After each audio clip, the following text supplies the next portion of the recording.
Welcome to another episode of the Shift with Elena Agar Podcast. In this episode, I welcome back Brandon Busteed, an expert in higher education, learning, and corporate connections.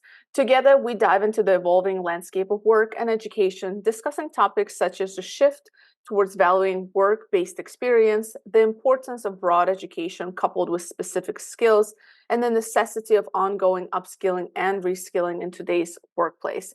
Brandon also shares his perspectives on the future of education, emphasizing the need for relevant experiential learning opportunities and long-term thinking in shaping the next generation of talent.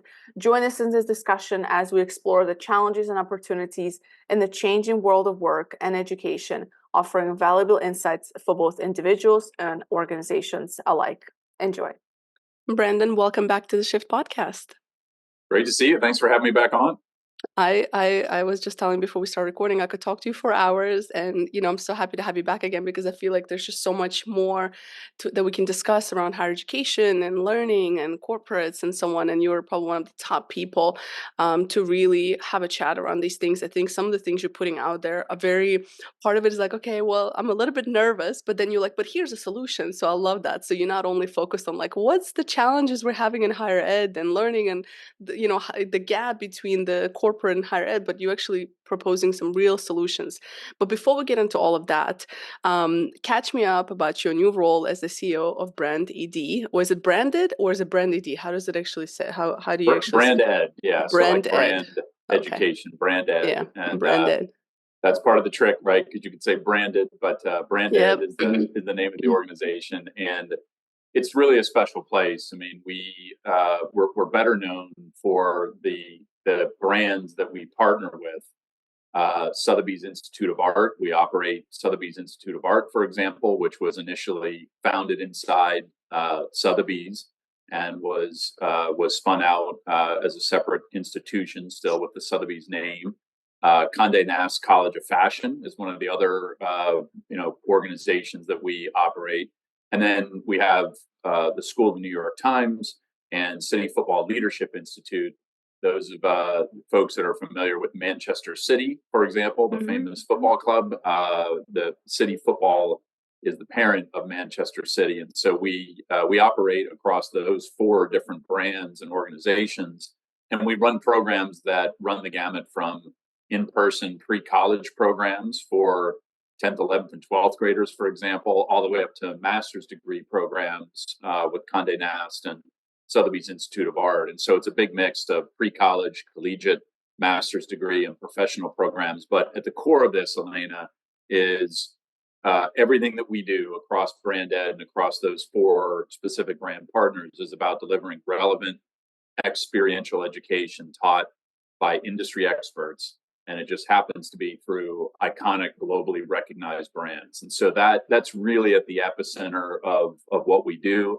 That's probably the big driving reason why I took great interest in brand ed, because when I step back and look at what I think the world needs most, it's more experiential education taught by industry experts, right, through ideally well-known brands that students flock to. And so that was the big draw for me. I think the organization is doing arguably the world's best quality offerings when it comes to relevant experiential taught by industry experts. And so what we hope to do is scale it for more and more students and become a valuable partner to high schools and colleges and universities in the process who are looking to provide more of those types of experiences for their students. You have this something that I think is unique that you talk about quite a bit is that long-term thinking. It seems like in a space where universities and colleges are kind of just reacting to all the things that are happening and there's just like knee-jerk reactions. You spend a lot of time thinking about the legacy and like the long-term thinking. Talk to me a little bit about that and the importance of it. How do you practice it? What does that look like? Yeah, no, I think it's a really important point, especially in the education field or space, right, is to be thinking and acting long term. And I think in many ways, we've gotten away from that across the industry. Even nonprofit organizations, institutions have been around for some of them decades or hundreds of years. I do think you're right. There's been a lot of movement that's been more reactionary. It's been short term or short sighted in its thinking. if I think about, next week, for example, is going to be the big ASU GSV education conference. There'll be thousands of people there, ed tech entrepreneurs, ed tech investors.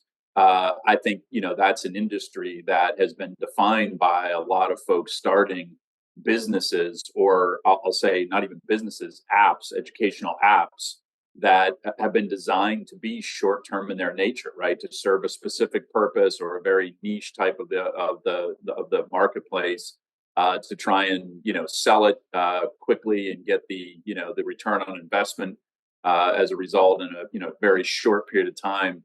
And I think fundamentally, these issues that we're dealing with in education, none of them are going to be solved with short-term thinking. None of them are going to be solved where we're operating on a quarterly earnings basis or trying to flip a business, if you will. And so I think it's unique. I never thought that I would have a career where I've been in several family-owned and controlled organizations, but it turns out that I've now been in three, right? So when I was at Gallup, that's a family-owned organization. When I was at Kaplan, that's Graham Holdings, a family-controlled organization and business. And now at Branded, it's a family-owned organization. And I think when you sit inside of family-owned entities, you do think in generational terms, right? You think about legacy more so than in other types of organizations. And so, no model is perfect, but I think the value of being a family-owned entity allows us to think long-term, allows us to really focus on generational impact, on legacy. And a lot of that, I think, is really, really important to build something meaningful and lasting over time. I never thought about it that way from a family-owned business perspective versus just like a business trying to make money. And I go to a lot of these different conferences over the years, and I do agree there's so much like the next best thing. And having been in this field, especially like the talent development piece of it, and looking at some of the apps and solutions that are out there, they're not really effective. And so, but they charge a lot of money. So I wonder how many of them will actually stay long term, to your point, because it's a lot of it's I haven't found, I mean, I'm curious to hear your thoughts, but I haven't found anything that was just so transformative in talent development where I'm like, wow, like that you guys got it. Like this is, I've seen a couple, but Yeah. the market is just so flooded with these services and so on. So it's quite interesting. Yeah. Yeah, look, I mean, it's not that there's any, inherent flaw in, developing something that has a more short-term, focus or stay. But I just think the big, long-term, meaningful solutions are going to come from, organizations and people who, stay focused on some of the important fundamentals. And Mm, so I think that's the other thing where we get lost is that there is such a fast pace of change. You think about AI, right, and all that has happened over the last year and reacting to the power of a tool like Chat GPT. Yes, AI has been transformative. It will be transformative, and for many people, it feels sudden and abrupt. But at the end of the day, right, you go back to fundamentals and you say, well, what has probably been true always? And one of those answers is giving more students relevant experiential opportunities to learn. It's one thing to do it online. It's another thing to, really be in the experience, being asked to do something, having an opportunity to connect with people who are in these roles in different industries. That has always been valuable. There's different ways that we can do that, but those are fundamentals that we still haven't brought to scale. And that's a lot of what the focus of Brand Ed is. So, I feel like we have the benefit of time and being here and thinking about this over the long haul. And it doesn't mean that you can't, have urgency at the same time, right? We still have a lot of urgency to solve for these things. But I think when there's lots of urgency and no long-term thinking, we miss opportunities. hmm. Talk to me a little bit about the concept of work integrated learning as it relates, especially in future of education, employment, and so on. Yeah, look, I mean, work integrated learning is a broad term that it could mean a number of things. It could be as simple as a real case study that is utilized in the classroom, right? A case study from a real organization that they dealt with. It could be thinking about how do I take examples from me as a teacher where I had a working experience and I bring that into the curriculum in some way. It could be project based learning where you're getting closer to mimicking the kinds of things that happen in many workplaces. It could also be all the examples of internships or a co-op or a micro internship in terms of students, either short or longer term exposure to the actual workplace. I think where I believe we need to focus some time and energy is, regardless of all those examples that fall under the work integrated learning, it's how do you connect the dots for students between what they're learning in the more traditional curriculum across school or across college and those working experiences. So that's different, for example, than somebody who just has a paid job during college, but it's not, there's no synergy between the job that they're doing and the things that they're learning. No one's connecting those dots for them on the academic side or on the work side. Those are opportunities that we have to do a much better job of shepherding. I remember one of the programs that I was in, which was transformative for me, included a spring semester preparatory course for a summer opportunity in leadership, followed by a fall semester reflection course. And it was a year-long experience that obviously created very direct synergies between what we were doing in the more traditional academic sense and this summer internship, which is essentially what it was. So where we can connect the dots between the learning and the working experiences, that's where the magic really starts to happen. That's interesting. I love that. The spring, summer, fall. I haven't heard of that before, but that's pretty unique. I'm curious how with this experiential learning, and there's a couple of different things I want to get into based on what you just said. So one is, the decline of confidence in higher education, and then an increase in blue collar jobs and going for non-traditional kind of 4-degree programs, but instead going for certificate programs or community college 2-year degrees and so on. So whichever one you want to start with first, but I would love to get into that. Yeah, well, there's a lot of reasons behind the declining confidence in higher ed data, which has been, largely going now for the better part of a decade. When I was at Gallup, we were one of the first organizations that started to see that decline, and it started around 2014, right? So we're 10 years in declining confidence of higher ed. There's a lot in there. There's political polarization in the views of higher education and K-12 education. There's the sense that there's been rising costs, unmitigated price increases, right? Rising student debt, which what does that do?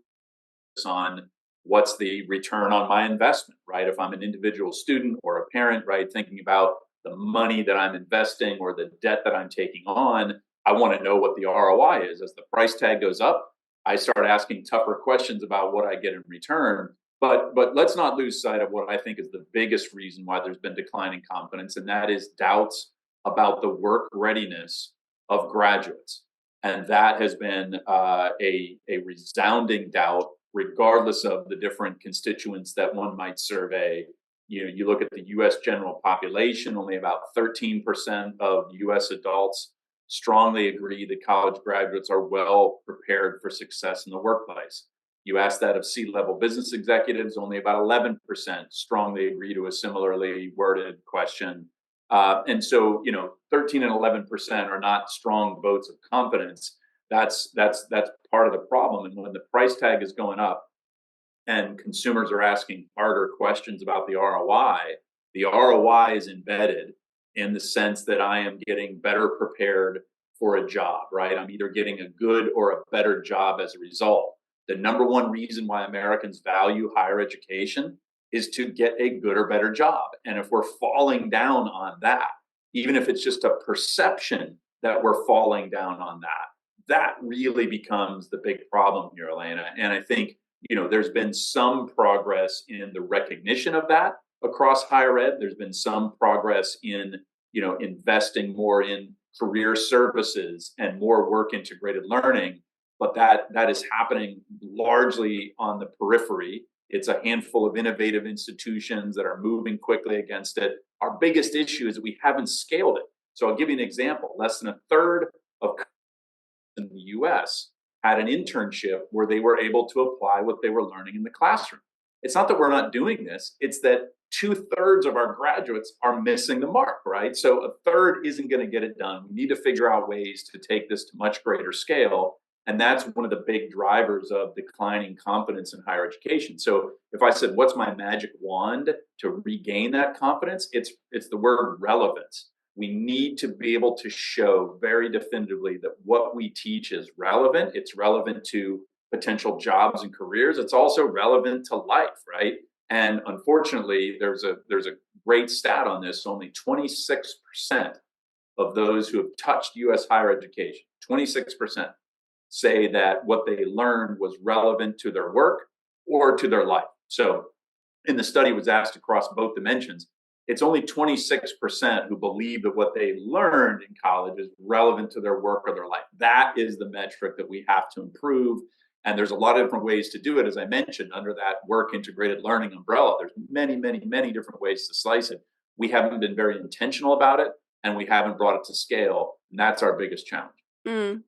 And I mean, I can see how for a fresh graduate, like even looking back, I said, okay, if I'm a fresh graduate today, or if I have, a kid who is in that situation, I would probably urge them to, reconsider. I do see a lot of benefit of higher education, but I would reconsider and say, what can you do that is more hands-on? So go into that blue collar jobs. And I think that's kind of picking up traction because a lot of even 4-year degree graduates, they have to get experience and then they kind of start making some good salary depending on the degree that you got. But a lot of entry level salaries for a lot of these graduates are not very high to begin with, versus blue collar jobs. There's a lot of opportunity to learn hands on, to actually start making money real quick, and an opportunity to start businesses in those areas of blue collar. So whether it's welding, whether it's HVAC and painting, whatever it is. And I get it, it's not attractive to everybody, but I think it's becoming, like the trend is becoming coming back a little bit, versus that seems to be picking up more, and I can see why that is.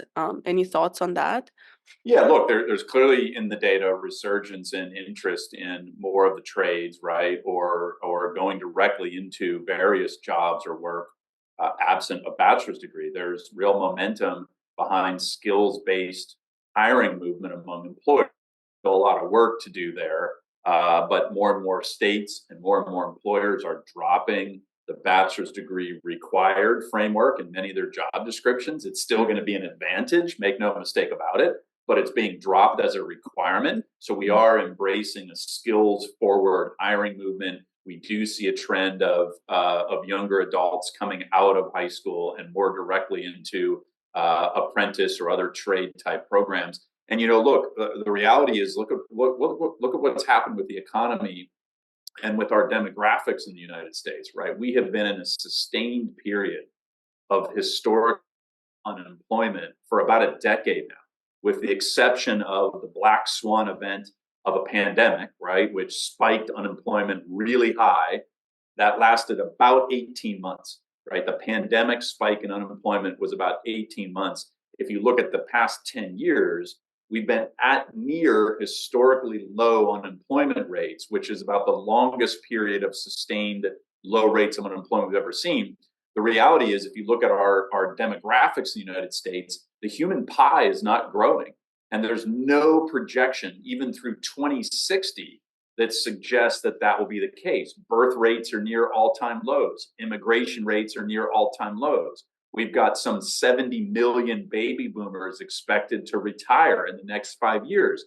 We are out of humans. And if you're an organization trying to grow, hiring people is still a pretty big driver of growth, right? Mm-hmm. So when you've got sustained low unemployment, you do see things like really attractive wages in jobs that don't require a college degree. You see folks who might otherwise think about a college degree going, well, do I really need to do that? Maybe I'll do it later, but not right now. And to your point, though, I do think, putting aside all that, there is a growing urge among I'll call it a cultural shift in terms of wanting to have more work-based experience, right? So you're seeing that in younger adults. About 5 years ago, we hit an all-time low of the percent of 18 to 24-year-olds who had worked in a paid job. That's starting to come back up now. You see more families and students valuing the learning of work, right? So not just work to get paid, but work because, like, yeah, I'm gaining valuable experience. There's a lot to be learned from working experience, right? And so I think that embrace on whole is going to be a really healthy thing for us. Hmm. I'm curious if you know some of these numbers. I saw these a while back. So aside from people who are kind of opting out to do more trade kind of work, but people who are enrolling into a bachelor's degree, do you have any numbers around what's the most popular, like top three most popular majors today that students are choosing? Do you know any of that? Well, look, I mean, there's the mainstream majors that have always included things like undergraduate business programs or psychology, right? So those are still among the examples of some of the largest in terms of overall enrollments in Which is so majors. questionable because both are That's a quite little, yeah, useless, but but it's in a my little opinion, different from, yeah, it's a little different from kind of what are hot, fast growing areas, right? So, Yeah. you look at universities who are launching data science programs. I mean, that has been a large set of new programs. There's been in data science and analytics. You're now seeing a whole surge of offerings around AI. Some of these are non-degree programs, right? Shorter form education. You look at higher ed since 2010, degree seeking enrollments have been on the decline. We hit peak higher ed enrollment in terms of degree seeking enrollment in 2010. We've been down since then, right? But the one thing that has been growing in higher ed are enrollments in non-degree programs. So you're seeing some of this happening even in higher ed, right? We think of Hmm. higher ed as a place to go to get a degree, but increasingly more higher education institutions are offering shorter form education and training. And that interestingly is where the growth is in higher ed. So what's I think good news about that is you're seeing an embrace of some of these newer skills, right? You think about data analytics, data science, you think about AI, right? You think about cloud computing, you think about computer science, right? I mean, these are all growth areas in the grand scheme of things, and it doesn't always have to be solved through a full term, full degree program, bachelor's degree or master's degree, right? Some of these things can really boost somebody forward in their career opportunity short of a degree. Mm. What I also still see when I work with, volunteer with, career services for university students and so on, is there's still this notion to go for the big consultancies and the Googles and the Amazons. And it's almost like, I mean, majority of the young people I talk to, that's what they want to go for. And I'm like, you do realize 80% or maybe more of American, business is SMEs, small and medium sized businesses. Right. And it's like, I'm just curious to hear your thoughts about that. Is that like is it because the big ones is what we see out there? Is it again goes to that gap between understanding what actually is in the market that could probably get paid just the same as the big one and do a lot Yeah. more different kind of work, you know? Yeah, look, I mean, the big brands are always going to, occupy a disproportionate share of our mindset and attention, right? That's just that happens too with universities, right? The most recognized brand universities are always getting a disproportionate share of the press coverage and the mind share, right? That said, to your point, there is a lot to be said for the value of taking a job out of college, right? Or just as somebody that's had very little work experience in a small or medium sized organization. It doesn't necessarily have to be a business. There's a lot of small and medium sized nonprofit organizations, small and medium sized state government agencies, right? Where you, as that worker, are a much larger proportion of that team or that workforce than if you're in a larger company. And what it usually means is you get more overall breadth of responsibility, right? I think about when I started a company, I had 12 employees in the first year of operations. I didn't even have a marketing department. And I hired a co op student from Northeastern. And I said, hey, I don't have anybody in marketing. Do you want to be our head of marketing? I mean, you're not going to be able to go to Google and become the head of marketing as a co-op student. But in a small 12-person startup, that Hmm. individual student became the head of marketing because I didn't have a head of marketing. I had nothing to lose by giving her that role and that responsibility. And so, in some respects, right, she was challenged in ways that she would have never been challenged if she had gone to work in a larger firm, and she was 1/12 of my workforce, right? So to think Hmm. about your contribution, that as a inexperienced worker, you're seeing more aspects of the organization. You're more closely linked to understanding the finance of the organization, some other things, because you're 1/12 of the workforce, right? You are closer to the consumer, closer to the customer. So I do think, to your point, there's a lot of great advice to say to a recent college graduate or somebody with little work experience. Think about going to work for a smaller or medium-sized organization, because I think on whole you can learn a lot and you're going to see more parts of the organization than going into a larger one where specialization just becomes a nature of the beast. Yeah, and that's a dangerous place to be in for many industries. I've always been a fan of small organizations. I tend to stay in those. And I remember when I was working actually at Manchester Business School, so I'm very close to Manchester in general. But Yeah. you mentioned earlier, but and my the director of the center I was working at was so brilliant. In making sure we get involved in so many different things. And I've worked there for 4 years, and I walked away, started my own business at that time in 2019. And that's because I always said, like, all those things that I've learned on how to operate a business was from that, because I would wear so many different hats. And looking back at it now, like, I see it, but being in it, I'm like, why am I doing this? Like, why is she making me do this and this, But there's so much benefit because you do get to do different things. And I've always considered myself a generalist in general, like, and it's interesting because that has probably saved my career in more times than one because I'm not specialized. And I'm curious to hear your thoughts because I see a lot of shift and I'm like, this is like, it's the time of generalists, you know what I mean? Because in a world of AI where you have to, a lot of jobs are going to be, if you don't make a change or you don't figure out how to use AI, it's going to be just, not necessarily useful anymore. And I think Yeah. a lot of people are going to find themselves in that situation. And if you're not able to be agile, you're going to find yourself in trouble. So I Yeah. see it as this is a time for generalists. What are your thoughts on this?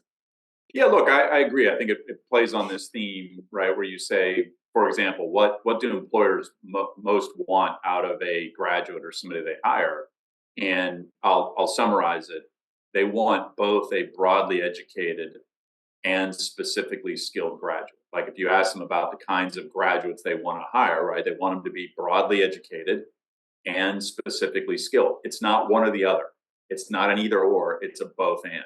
And so I think that very much is the case as you think about how do I future proof myself in the marketplace.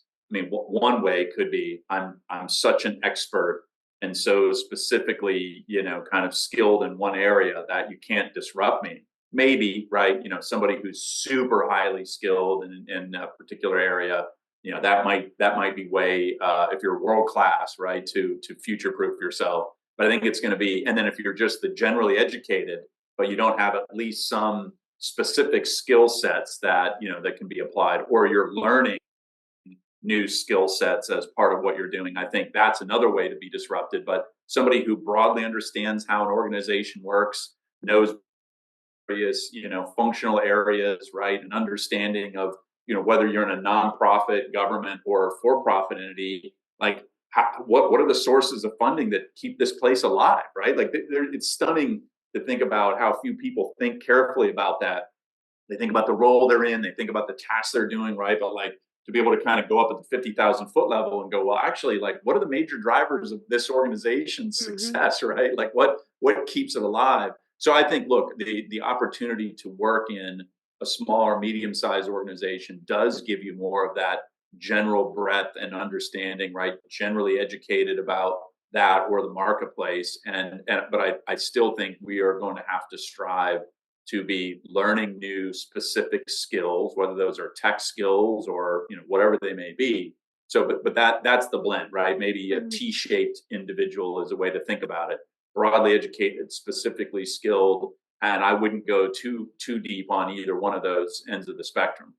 Mm, yeah, that's interesting. Yeah, I think one of the biggest lessons I've learned is like when you grow in your career and you sit at senior level kind of meetings and you start to realize how complex things are and how, as you kind of grow in your career, you almost have this naive look of how things should be and how, and et cetera. And when you start to see the broader aspect of how business is run, how money is made, how decisions are made, it just flips everything upside down. And I think just having access to that is just so mind blowing. And I wish more people saw that as an opportunity to, to just learn, to your point earlier, and I think a lot of times we're just like, I just want to go in, do my job and make money. I just don't think that's an option anymore. I think we have to learn and to grow and to take on different responsibilities in order to maintain relevance essentially. So Yeah. Well, look, here's another point I always say to recent, graduates who are, early in their career.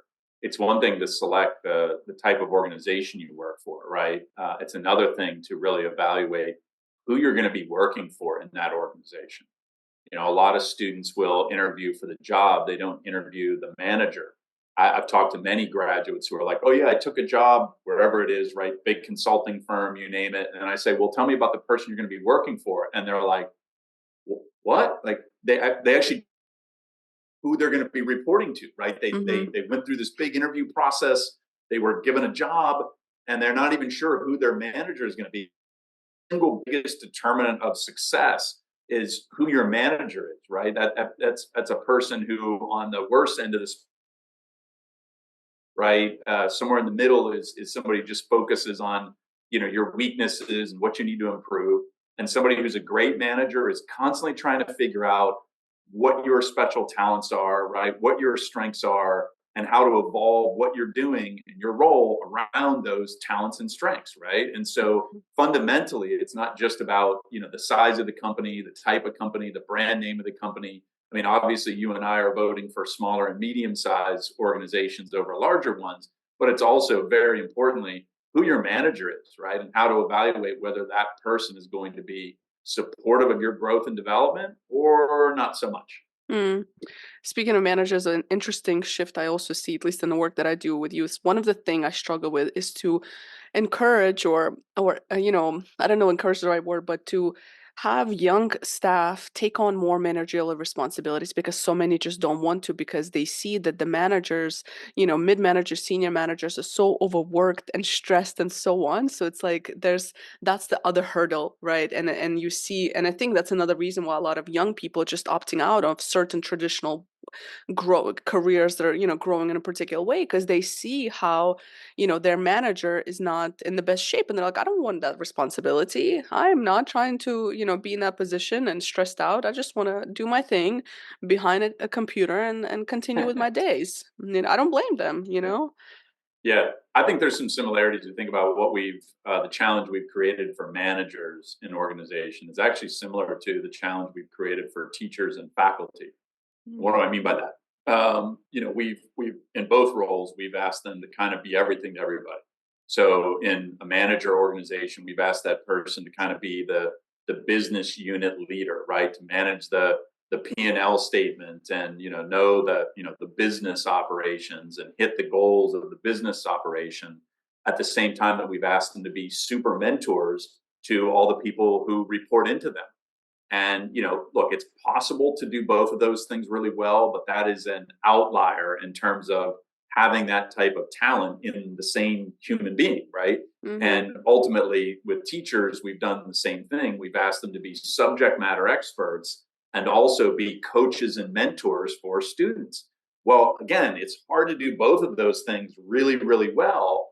And what I think where we've seen big breakthroughs in the model is where we're doing co-managing and co-teaching, right? You've got a subject matter expert and somebody who's a curriculum design expert, right? And those are actually two different things that partner together. Or you've got a subject matter expert and somebody who serves as a coach or mentor for the students.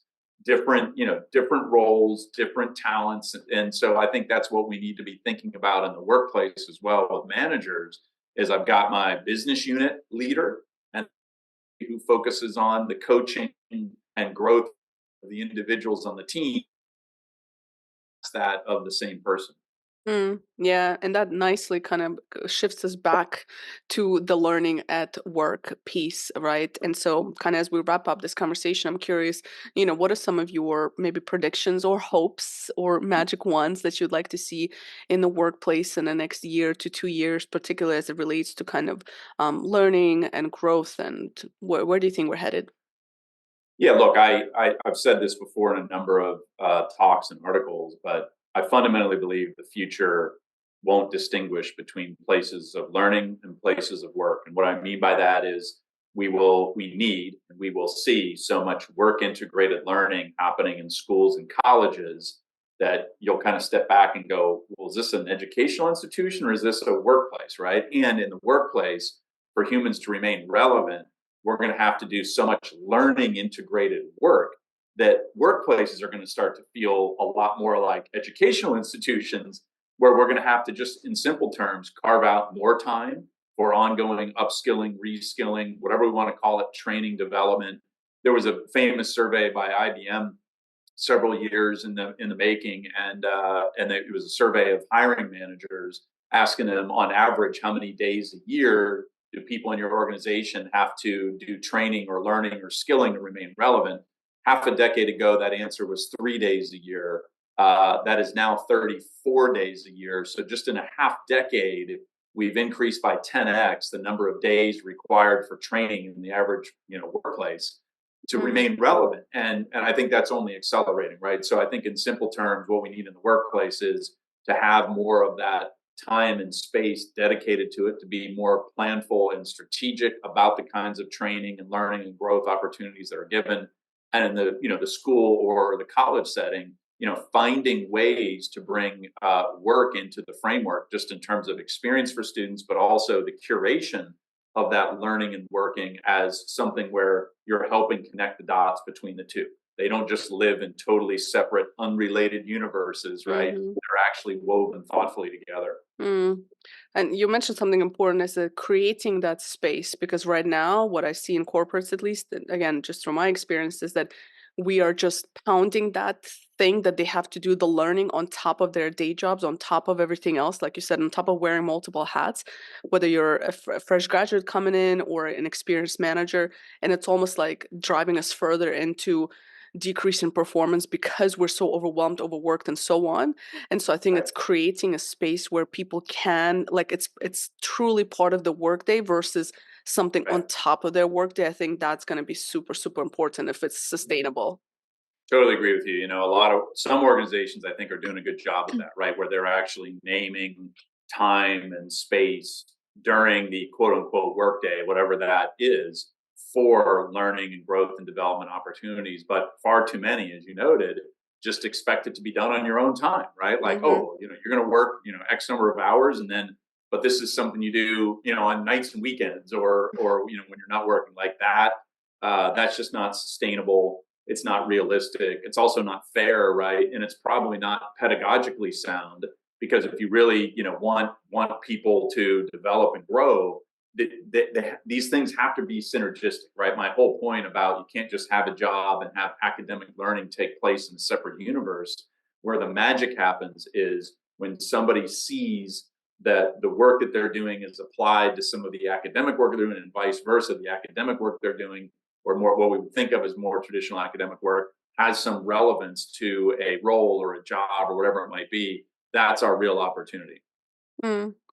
Well, Brandon, as always, very insightful and hopeful conversation every time I speak with you. Even though my audience know I'm a little bit on the critical side of the world of work and higher education, but I appreciate you and the kind of the thoughts and solutions you provide. And I think I do feel optimistic about it. I have my concerns, but I do feel quite optimistic about the future work and education. I know you're on LinkedIn quite actively. Is there anywhere new that you're present at?